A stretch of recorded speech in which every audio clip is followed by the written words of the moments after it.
السلام عليكم ورحمة الله وبركاته. دمان أصحاب سو دوادا وهيبالا جانل iyo mar kale oon maanta kaga hadli doono messengerka iyo message soo looga tiraa qof baa message ku qaldantay message-kiisa looga tiri karaa ama qof muddo badan soo la hadlayseen wixii hadal dhex maray inaad ka masaxdid oo dhinacaagana ka masaxdid dhinaciisana ka masaxdid ayaad rabtaa.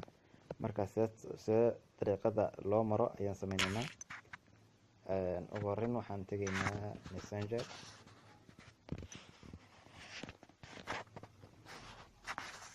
okay, messenger qofka ayaan tegaynaa, waan furaynaa.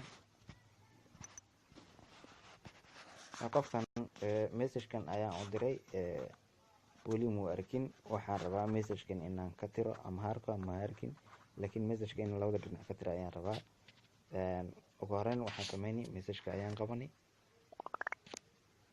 message-ka inaan tiro aan rabo ayaan gacanta ku xajinay ilaa ay ii soo baxayso qaanadan ii soo baxayso. kadib waxaan sameynay ta koowaad ayaan ka dooranay ama ta saddexaad dhinaca kale aad kasoo tirisid waxay noqonaysaa tan. remove ayaan ka dooran, waxaan dhihi remove. waxaan rabaa labada dhinac inaan ka tiro. ta koowaad wuxuu dhahay ka masax qof adiga iyo qofka kaleba, ka masax qofka kale u dirtay iyo adigaba dhinaca ka wada masax. waxaan sameyn remove.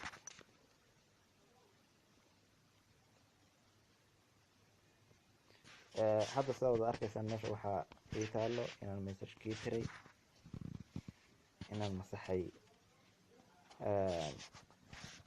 kadib waxaan sameynay qofka hal message sida loo masaxo ayaan hadda baranay. message-ka oo dhan sida loo tirana dib ayaan uga hadli doonaa.